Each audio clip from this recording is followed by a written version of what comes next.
Welcome to our Wednesday Bible study coming to you from Macedonia Baptist Church. Today we're going to continue our study in Jude, and it's going to be verses 12 through 16. And I've entitled this lesson, The Outcome of Those Who Rebel Against the Lord. In past weeks, we've been looking at the book of Jude, which actually just consists of one chapter. And we've been reading and studying about how false teachers have come in and infiltrated their ranks. And so this is the reason for Jude's writing this letter. And we took 3 different days of Bible study to talk about verse 11. I want to read verse 11 again. Woe to them, for they have gone in the way of Cain, have run greedily in the error of Balaam for profit, and perished in the rebellion of Korah. And we looked at that pretty extensively. And we learned that the way of Cain, anyone who tries to approach God on his own merits, they fail to see Jesus is the only way to God. That was the way of Cain. And then the error of Balaam, anyone who is driven by covetous behavior. And finally, the rebellion of Korah. Korah attempted to lead an insurrection against Moses. So these were picks that Jude made of true stories from Israel's past, and he knew that the people would know who these folks were. So I'm going to read a portion of the passage. These are spots in your love feast, while they feast with you without fear, serving only themselves.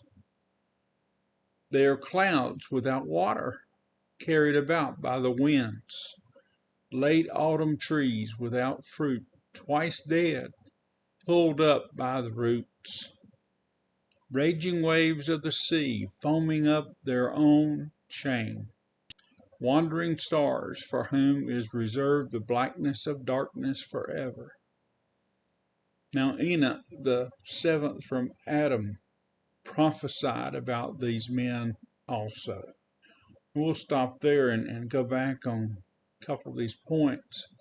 When he mentions their love feast, a love feast was held usually before an observance of the Lord's Supper. And the love feast had gotten out of control. People were overeating, drinking too much, just really becoming unruly. And then they were expected to go into the Lord's Supper in that way. And of course, Paul dealt with this in Corinthians, and he chastened them for doing these things. But these are spots in your love feast, while they feast with you without fear.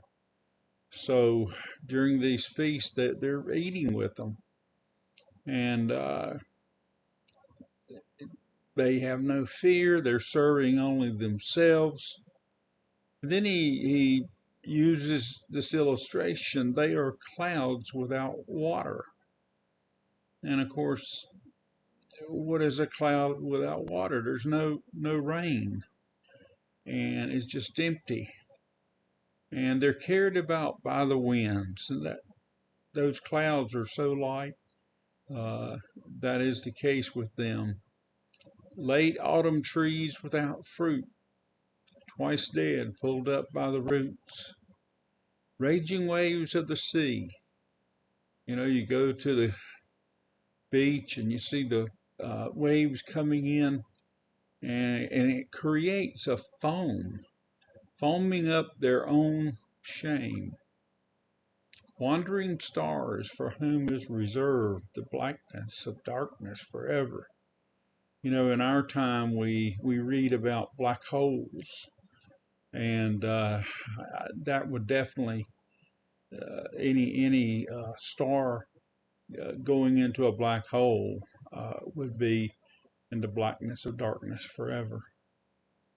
And he mentions Enoch here, the seventh from Adam, prophesied about these men also, saying, "Behold, the Lord comes with 10,000s of his saints, to execute judgment on all, to convict all who are ungodly among them of all their ungodly deeds, which they have committed in an ungodly way, and of all the harsh things which ungodly sinners have spoken against him.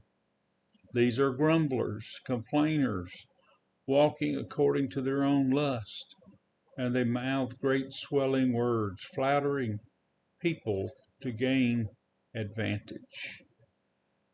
So we see the prophetic utterance of Enoch.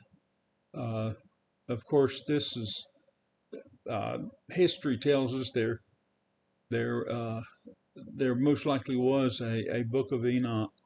Of course, it didn't make it into the inspired writings of our Bible, but it would be something that Enoch had said.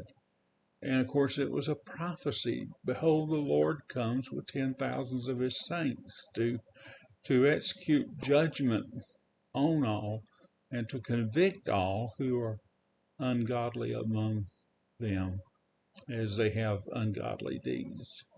And we know we're looking to the second coming of the Lord, where he will come in this role, and he will come with 10,000s of his saints. A saint is any Christian individual who is a believer. That's it. No halo around their head, none of that. The believers in Jesus Christ are also referred to as saints. And he goes on to say, these are grumblers, complainers, walking according to their own lust. They mouth great swelling words, flattering people to gain advantage. So as we looked at the first part of this passage, and he was comparing these false teachers to things that were empty, things that were useless, things that had no progression, no improvement or anything else.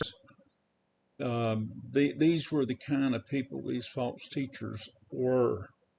And of course, Enoch had prophesied that the Lord's going to come back to judge such people as this. And in verse 16, it reminds us, you know, in some of our churches, probably all of our churches, we could find some people that would fit this description of being grumblers, complainers, even able to orate very well, great swelling words, and flattering people. You know, the word flatter means empty praise. It's just not true.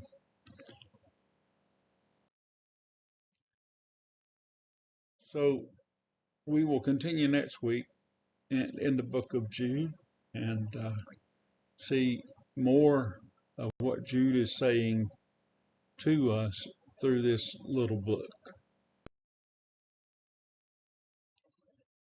I want to encourage you to be our guest on Sunday morning, January 8th.